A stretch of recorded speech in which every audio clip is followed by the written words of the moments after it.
1번 축복과 감사기도. 1절부터 6절입니다. 가르치기 1번 하나님 뜻과 예수님의 생명의 약속대로 사도된 바울입니다.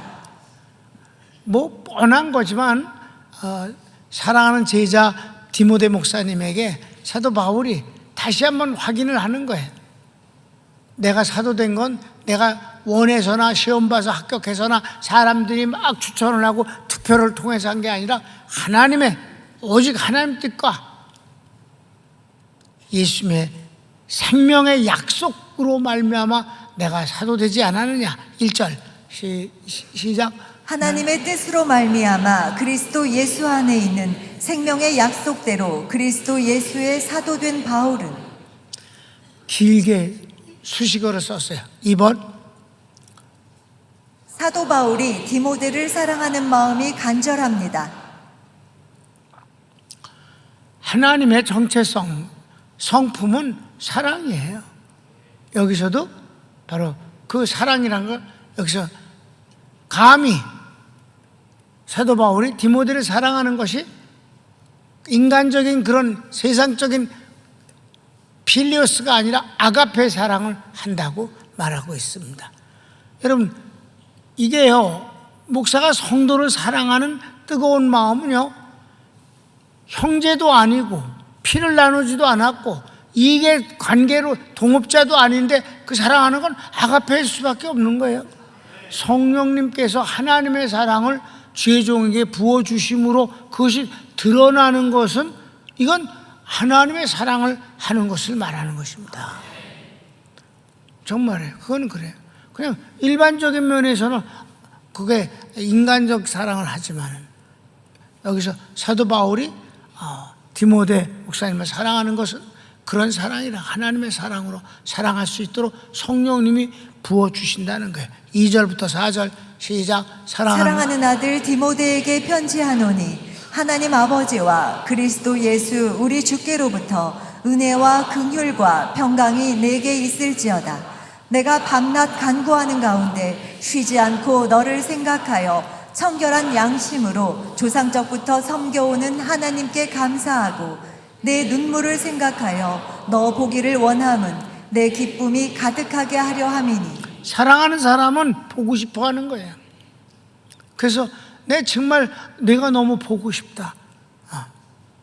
왜? 사랑하니까. 3번 디모데의 거짓없는 믿음을 증거합니다. 디모데가 저 위의 소상부터 하나님을 섬겨온 그 믿음이 네 안에 있을 뿐만 아니라 너는 가장 큰 장점이 너는 거짓이 없는 믿음의 사람이다. 이건 축복이지요. 하나님이 거짓이 없는 분이에요. 그래서 거짓이 없다는 것은 하나님과 곧바로 통한다는 뜻이에요. 마음이 청결한 자는 하나님을 볼 것이며. 여기서 청결이 뭔데? 청결이 뭐예요? 수세미로 씻어서? 진실함, 거짓 없는 거. 아멘. 거짓이 없으면 하나님을 보는 거예요. 하나님을 정말 보고 싶어요? 진실하십시오. 그럼 하나님을 봅니다. 하나님의 응답을 받는데 가장 좋은 비결은 진실입니다. 거짓 없는 마음. 성경을 읽읍시다. 5절. 이는 내 속에 거짓이 없는 믿음이 있음을 생각함이라. 이 믿음은 먼저 내 외조모 로이스와 내 어머니 유니게 속에 있더니 내 속에도 있는 줄을 확신하노라. 참 이게 명문 가정 아니냐 이 말이에요. 대를 이어서 하나님을 아주 거짓 없는 사랑으로 주님을 사랑하는 그 아름다움이다. 그러니 복을 안 받을 수가 없는 거지 뭐. 자, 이번에는 바울이 이런 디모데에게 안수함으로 네 속에 있는 하나님의 은사를 불릴 듯 일어나게 한다라고 말하고 있어요. 이 같은 목사님이지만 스승 목사님이 그를 안수함으로 네 속에는 성령의 은사를 불릴 듯 이러게 하겠다. 그런 축복을 주겠다. 아멘. 자, 4번 제목 읽어요. 시작. 바울의 안수함으로 디모데 속에 있는 하나님의 은사를 부릴 듯하게 축복합니다. 네, 그게 성령 충만으로 드러나는 건 스스로에게서 일어나는 하나님의 은사이고, 안수는 외부로부터 주어지는 축복이니까, 여러분이 아플 때 안수하잖아요. 또는 멀리 있을 때 기도를 통해서 해주잖아요. 그죠? 6절 읽읍시다. 그러므로 내가 나의 안수함으로 내 속에 있는 하나님의 은사를 다시 부릴 듯하게 하기 위하여 너로 생각하게 하노니. 아멘.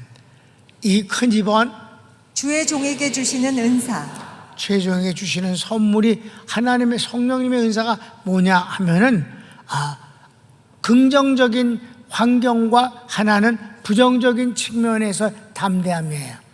먼저 1번, 두려워하는 마음이 아니고 오직 능력과 사랑, 근신하는 마음입니다. 이게 바로 하나님이 주의 종에게 주시는 것이에요. 환경 때문에 두려워하는 것이 아니다. 성경을 읽읍시다. 7절. 하나님이 우리에게 주신 것은 두려워하는 마음이 아니요 오직 능력과 사랑과 절제하는 마음이니. 그래서 이번에도 내가 이제 선교사님들 복음을 전하면서 절대로 어떤 상황에 있든지 자기 연민에 빠지지 말라. 하나님 우리에게 주시는 것은 내가 연민할 새를 주지 않으신다. 자기 연민은 하나님의 은혜와 축복과 능력을 비켜놓고 자기 자신을 불쌍히 여기는 마음이다. 그건 아무런 유익함이 없다. 하나님이 긍휼히 여기시게 하라. 하나님이 도와주시게 하라. 자기 연민에 빠지지 말라. 그래. 자, 그래서 2번 시작. 스승이 주의 복음을 인하여 고난받는 것을 부끄럽게 여기지 않고 함께 고난을 받습니다. 이건 아주 중요한 거예요. 주의 일을 할 때 고난을 받을 때가 있어요. 그럴 때 고난받는 것을 없이 여겨서는 안 된다. 이게 일반적인 시선이 그렇거든. 어려움 당하면 그 어려움 당한 거를 구경을 하거든. 여러분, 사람이 관심을 가져주는 그 관심이 어느 정도로 순수하고 어느 정도로 사랑과 어느 정도로 편되어서 해주느냐 하는 것은 사실 많은 변수가 있는 것입니다. 그러니까 주의 종이 어려움 당할 때 이 제자가 진심으로 그 고난에 함께 참여하면서 그 고난당하는 스승을 부끄럽게 여기지 아니하고, 그 고난의 가치가 하나님의 일이니까 그것은 세상에서 어떤 대우를 받든지 간에 최고의 가치입니다라고 함께하는 것이 바로 스승과 제자의 관계다. 아멘. 잘 될 때는 박수를 치지만 어려울 때는 거봐. 그리고 그거를 흥미롭게 지켜보는 건 잔인한 것이. 특별히 사랑하는 사람끼리는 그래서는 안 되지. 그래서 나는 며칠 전에 전화를 받으면서 그가 왜 그에게는 말하지 말라고 그랬을까? 이런 생각. 아직도 모르겠어. 왜 그랬을까? 자, 성경을 읽읍시다. 시작. 그러므로 너는 내가 우리 주를 증언함과 또는 주를 위하여 갇힌 자 된 나를 부끄러워하지 말고 오직 하나님의 능력을 따라 복음과 함께 고난을 받으라. 바울이 이스라엘에서 3년간 갇혀서 재판받을 때부터 시작해서 점점 떨어져 나가고 로마에 또 죄수로 가서 연금 상태에서 있을 때 주변 사람들이 다 그의 곁을 떠났다고 말하고 있습니다. 인지상정이지 세상 인심이라는 게 다 그런 거니까. 좋을 땐 붙고. 자, 여기까지만 하지 않고 한 번 더 하겠어요. 시작. 주의 일과 신분을 부끄러워하지 않습니다. 자, 이게 이제 갇힌 사도 바울이 지금 갇혀서 로마에서 쓰고 있는 거니까 제자에게 1번. 주님께서 주의 종을 부르심은 행위에 있지 않고 하나님의 뜻과 은혜에 있습니다. 뻔한 복음이에요. 그냥 읽고 지나가면 돼. 시작. 하나님이 우리를 구원하사 거룩하신 소명으로 부르심은 우리의 행위대로 하심이 아니요 오직 자기의 뜻과 영원 전부터 그리스도 예수 안에서 우리에게 주신 은혜대로 하심이라. 주의 종이 주의 종 되는 건 주님의 은혜 때문이고 그의 뜻 때문이고 그분의 작정 때문인 것은 뭐 두말할 것도 없어. 2번, 예수 그리스도께서 사망을 패하시고 생명을 드러내셨습니다. 자, 이것은 이제 그 뒤의 말씀 때문에 앞에 예수님이 이런 분이란 걸 얘기하는 거예요. 성경 읽읍시다. 시작. 이제는 우리 구주 그리스도 예수의 나타나심으로 말미암아 나타났으니 그는 사망을 패하시고 복음으로써 생명과 썩지 아니할 것을 드러내신지라. 예수님이 이 땅에 오셔서 십자가에 죽으셨지만 그 십자가의 죽음이 아무것도 아니게 된 것은 부활 때문이란 말이에요. 그러니까 이 말을 하는 건 이제 그 뒤에 얘기를 하고 싶어서 그래. 주의 종이 어떤 상황에서 고난을 당하고 심판을 받고 감옥에 갇히고 매를 맞고 어쩌고 그런 상황들은 다 과정이고 끝내는 하나님에 의해서 그 모든 것들이 영광으로 바뀌어진다는 사실을 말하고 싶어서 예수님이 그런 분이었다는 사실에 그분이 우리의 주님이신데 그분이 그러지 않았느냐. 자, 3번. 그러므로 이 복음을 위해 선포자와 사도와 교사로 세움받았으므로 고난을 부끄러워 않는 것은 바울을 세우신 분을 알고 끝까지 지키실 것을 확신하기 때문입니다. 이미 설명했어요. 그죠? 성경을 읽읍시다. 내가 이 복음을 위하여 선포자와 사도와 교사로 세우심을 입었노라. 이로 말미암아 내가 또 이 고난을 받되 부끄러워하지 아니함은 내가 믿는 자를 내가 알고 또한 내가 의탁한 것을 그날까지 그가 능히 지키실 줄을 확신함이라. 설명 필요 없죠?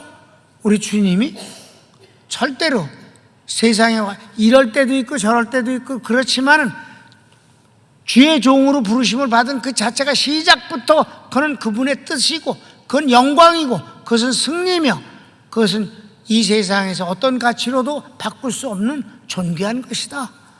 하나님이 그것을 마침내 증명해 주실 것이다.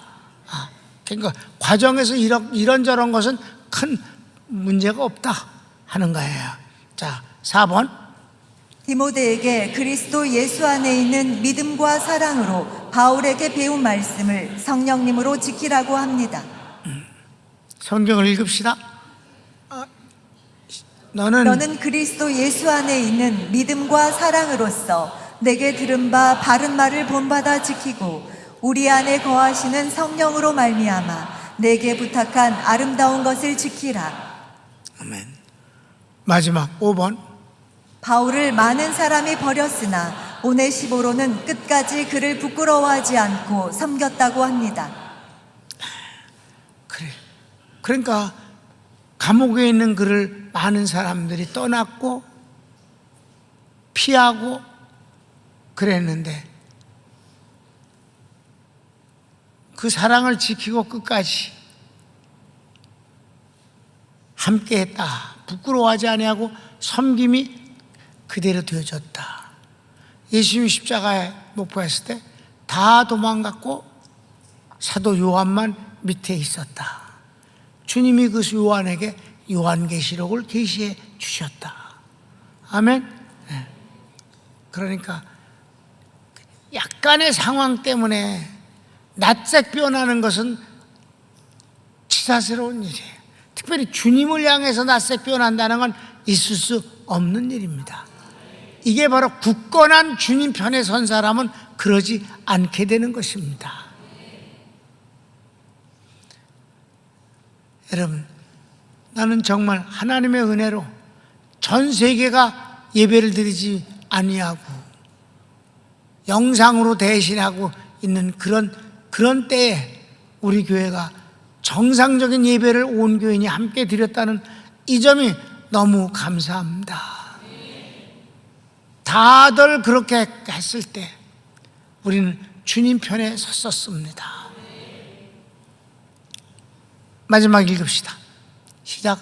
아시아에 있는 모든 사람이 나를 버린 이 일을 내가 아나니 그 중에는 부겔로와 허모게네도 있느니라. 원하건대 주께서 오네시보로의 집에 긍휼을 베푸시옵소서. 그가 나를 자주 격려해주고 내가 사슬에 매인 것을 부끄러워하지 아니하고 로마에 있을 때 나를 부지런히 찾아와 만났습니다. 원하건대 주께서 그로 하여금 그날에 주의 긍휼을 입게 하여 주옵소서. 또 그가 에베소에서 많이 봉사한 것을 내가 잘 아느니라. 아멘. 1장 마칩니다. 1장에서는 뭐예요? 그 사도가 된 것은 그 사람으로 말미암은 게 하나님의 뜻대로 하나님에 의해서 되어진 것이다. 그리고 여기서 중요한 것은 디모데를 칭찬하면 내 속에 있는 믿음, 그리고 깨끗한 사랑, 청결, 거짓이 없는 그것이 하나님을 보느니라. 또 하나는 안수함으로 내 속에 있는 은사가 불릴 듯 일어나는 것을 금하지 않겠다. 그러므로 여러분, 안수받는 건 이렇게 좋은 거예요. 우리 교인들은 뭐 다 그거 아니까 몸이 아프거나 어떤 일이 있을 때 찾아와서 안수받기를 원하는 것은 아주 복음적인 일이에요. 그리고 또 그것은 내가 피해서는 안 되는 주의 종 담임 목사로서는 당연한 사명입니다. 그로 말미암아 그 속에 있는 은사가 불릴 듯 일어나게 하는 것이에요. 그리고 후반부에 있는 것은 주의 종이 주의 일을 하다가 세상으로 말미암아 부끄러움과 어려움을 당할 때 그것을 부끄럽게 여기거나 피하거나 몰래 살피면서 어떻게 되는가 관심의 대상이 되게 하지 아니하고 편이 되어져서 섬기는 것을 하나님이 기억하신다. 그러니까 한마디로 말해서 예수님 편에 선 것이 꼭 주의 종 편에 서는 것 아니겠습니까? 물론 그 주의 종이 예수님 편에 선 신실한 종일 때 말입니다. 그건 전제되어야 되는 거지 뭐. 이렇게 될 때 하나님은 그를 기억하셨다가 그가 어려움 당할 때 절대 그 어려움 때문에 부끄러움 당하지 아니하고 오히려 반전의 복을 주신다. 그날에 너를 기억하시기를 원하노라. 손을 모읍시다.